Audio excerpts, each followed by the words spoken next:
Today we will start chapter 10 that is circles. ये important chapter है, ध्यान से करना है, अच्छा चैप्टर है। तो सबसे पहले सर्कल स्टार्ट करने से पहले हम जो चैप्टर की बेसिक टर्म्स हैं उनके साथ डील कर लेते हैं। ऑब्वियसली नेम क्या है हमारे चैप्टर का, सर्कल्स। तो सर्कल के बारे में हमें सब कुछ पता होना चाहिए और सर्कल के कुछ थ्योरम्स आएगी उनके बारे में पता होना चाहिए। तो firstly I am starting with the terms of the circle. Circle होता क्या है, कौन कौन से टर्म्स उसके बीच में हमारे पास यूज होती है, उनसे स्टार्ट करते हैं। The first term is circle. A circle is a locus of a point. Locus का मतलब होता है पाथ, मतलब कोई भी हमारे पास सर्कल क्या होता है, किसी भी पॉइंट का पाथ है। लोकस का मतलब क्या हुआ, path. Which moves in a plane in such a way that its distance from a given fixed point is always constant. कैसे, देखो suppose this is my fixed point, ये हमारा फिक्स्ड पॉइंट है कोई भी, ठीक है, और यहाँ पे मेरा कोई एक और पॉइंट है, इसकी डिस्टेंस सेम है। अगर मैं इसको ऐसे घुमाऊँ, यहाँ पे यहाँ पे यहाँ पे, सबके साथ इसकी डिस्टेंस हमेशा सेम चलती जाएगी। और इस पॉइंट को घुमाते घुमाते मैं दोबारा यहाँ पे आ गई, तो ये जो इस पॉइंट ने, यहाँ वाले पॉइंट ने पाथ कवर किया था, that path is a circle. आप खुद देख सकते हो, ये डिस्टेंस, फिर ये डिस्टेंस, ये डिस्टेंस, ऐसे डिस्टेंस जाती जाएगी और बिल्कुल कोई गैप ही नहीं होगा। मूव ऐसे करेगी कि ये डिस्टेंस जो है वो सारे पॉइंट्स को कवर करे। जैसे अभी मेरे पॉइंट में तो गैप दिख रहा है आपको, बट कोई गैप नहीं होगा, ऐसे मूव करते जाएगी। सो circle is a path of this point. कोई भी पॉइंट ले लो, ये जो पॉइंट है इसका पाथ है। कैसे, पाथ कैसे होता है, ऑब्वियसली किसी भी एक फिक्स्ड पॉइंट से उसकी डिस्टेंस जो है वो हमेशा सेम होनी चाहिए। सो दैट पाथ और that locus is a circle. So circle is a locus, locus बोले या फिर पाथ बोले, of a point which moves in a plane in such a way that its distance from a given fixed point is always constant। तो ये जो given fixed point है हमारा, इससे ये वाला जो पॉइंट गिवन है इसकी डिस्टेंस हमेशा क्या रहेगी, सेम रहेगी। जो फिक्स्ड पॉइंट है उसे हम क्या बोलते हैं हमेशा, सेंटर ऑफ द सर्कल। तो जो भी हमारा फिक्स्ड पॉइंट है उसे क्या बोलते हैं, सेंटर। तो यहाँ पे लिख देते हैं फिक्स्ड पॉइंट, इसको क्या बोलते हैं, सेंटर ऑफ द सर्कल, ठीक है। और जो भी कोई गिवन पॉइंट है उससे अगर कोई डिस्टेंस आप कवर करते हो तो वो हमारे पास क्या आ जाएगा, रेडियस आ जाएगी। तो अब ये कुछ टर्म्स हैं जो सर्कल से रिलेटेड हमारे पास आती है। जैसे हमें नाम से पता चल गया, सबसे पहले टर्म क्या हो गई, रेडियस। तो रेडियस देखिए क्या होती है, अ line segment joining the centre and A point on the circle is called its radius. अब दोबारा से आप देखो, तो अब रेडियस हमने देखा, फिक्स्ड पॉइंट से डिस्टेंस है। Suppose this is my fixed point और यहाँ पे कोई भी हमारे पास सर्कल के ऊपर पॉइंट है।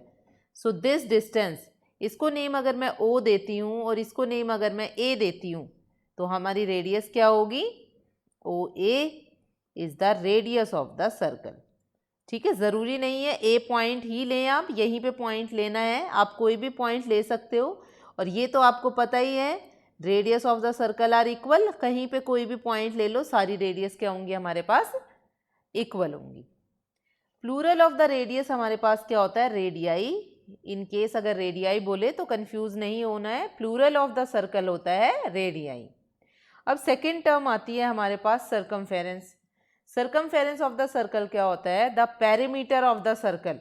पेरीमीटर का मतलब आउटर बाउंड्री, और आपको पता है सर्कल की आउटर बाउंड्री क्या होती है, ये वाली टर्म, ये पूरा राउंड जो है ये आपकी आउटर बाउंड्री है।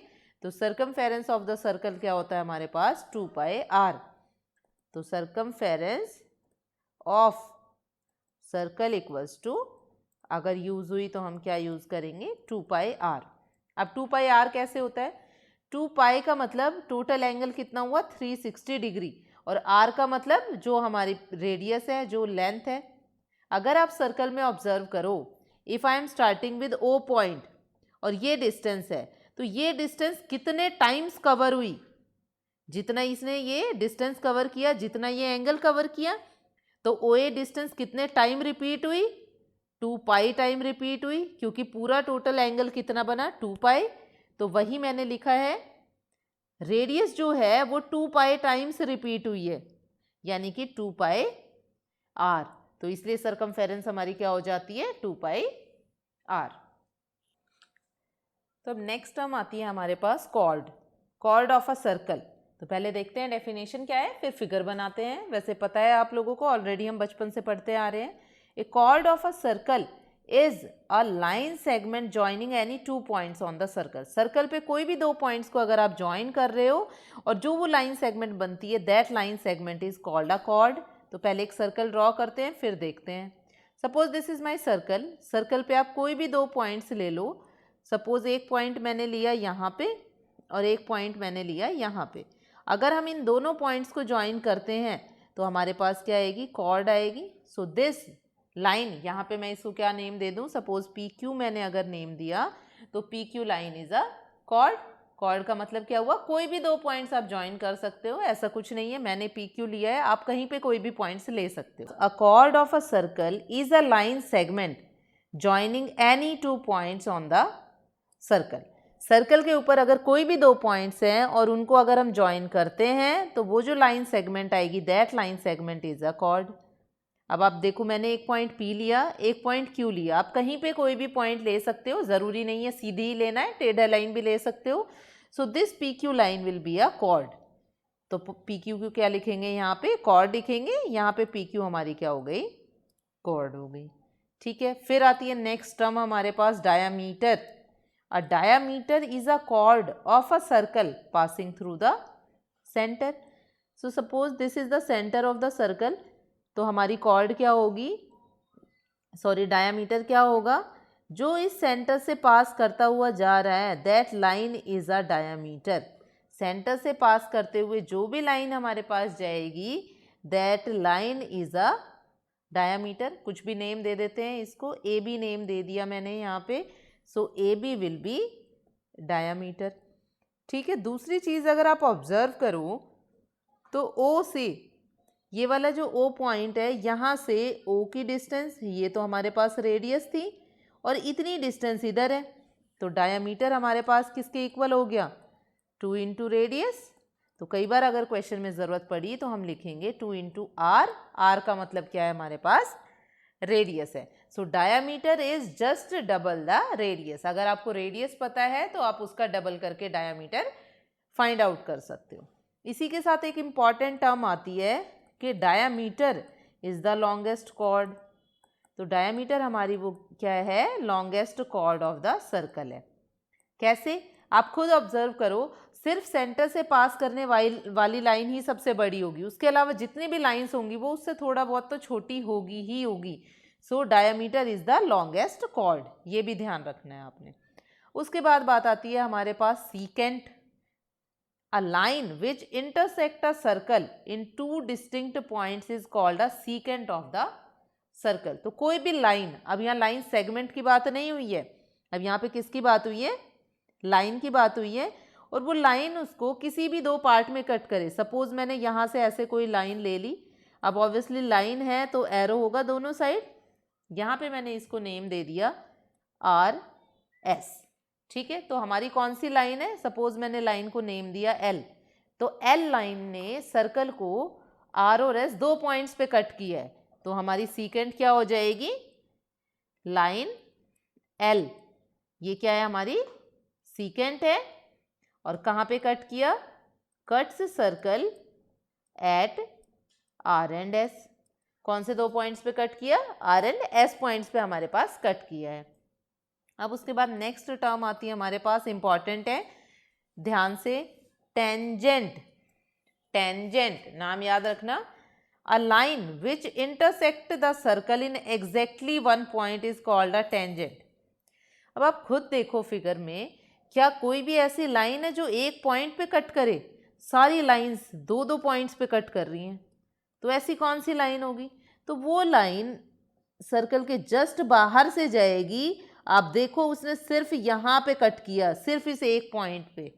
तो कट बोले या फिर टच बोले, एक ही बात हो गई यहाँ पे। तो कट और टच, बट पॉइंट्स कितने हैं, सिर्फ एक पॉइंट की बात हुई है, इसलिए कट ना बोल के क्या बोला गया है, टच बोला गया है। ठीक है, suppose this is the circle. तो जो टेंजेंट है वो कुछ इस तरह से पास होगी, सिर्फ एक पॉइंट पे टच करेगी, उससे ज़्यादा कहीं टच नहीं करेगी। तो ये जो पॉइंट ऑफ कांटेक्ट आया, आप इसको बोल सकते हो this is the point of contact और यहाँ पे ये कट कर रही है। अगर मैं इसको नेम दूँ लाइन को, तो मैंने नाम दे दिया, सपोज यहाँ एस पॉइंट है, ये पी पॉइंट है, ये टी पॉइंट है, ओ इज द सर्कल। ठीक है, तो हमारे पास एस पी टी क्या होगी, टेंजेंट होगी। तो यहाँ लिखेंगे S P T is tangent of the circle. ठीक है, tangent of the, tangent to the circle लिख दिया। P is called point of contact, क्योंकि कट नहीं कर रहा ना, कट होता है तो मिनिमम 2 पॉइंट पे होता है, यहाँ पे एक ही पॉइंट पे कट हो रहा है, तो हम उसको पॉइंट ऑफ कांटेक्ट बोल सकते हैं, या फिर कट बोले या फिर टच बोले, एक ही बात है। जो ये इंटरसेक्ट लिखा है ना, तो इसकी जगह क्या हो सकता है, टच भी हो सकता है। तो डेफिनेशन उसी के अकॉर्डिंगली आपको चेंज कर देनी है। A line that intersect the circle or that touch the circle at exactly one point is called a tangent of the circle. Now the next term came position of the points with respect to a circle. किसी भी point की position किसके respect में, एक circle के respect में। अब आप सर्कल अगर देखो तो आपको 3 चीज़ें दिख रही हैं, या तो कोई पॉइंट यहाँ पे हो सकता है, या कोई पॉइंट यहाँ पे हो सकता है, या कोई पॉइंट बाउंड्री पे हो सकता है। उसके अलावा कोई भी पोजीशन, कोई पोजीशन नहीं बनती। तो 3 पोजीशन बनती हैं, inside, outside, on the circle. बस यही तीनों पोजीशन हमें लिखनी है। तो हम क्या लिखेंगे यहाँ पे, a point P is said to be, inside और आउटसाइड की बात हो रही है, इज सेड टू लाई, मतलब कहाँ पे लाई कर रहे हैं। Number first is inside the circle, किसी भी सर्कल के इनसाइड कब होगा। अब सर्कल को भी कुछ नेम दे देते हैं। सपोज ये सर्कल का सेंटर है और यहाँ तक ये रेडियस है हमारे पास। ठीक है, तो सर्कल को कैसे नेम लिखते हैं, COR, ये शॉर्ट में हो गया। OR का मतलब O is the centre, R is the radius. If कोई भी पॉइंट ले लो, अब सपोज ये P पॉइंट मैंने क्या लिया, अंदर की तरफ ले लिया उसको शो करने के लिए, this is the P point. ठीक है, P से O को ज्वाइन किया।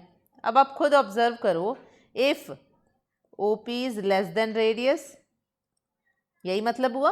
अगर रेडियस से छोटा है तो कहाँ पे लाई करेगा, इनसाइड।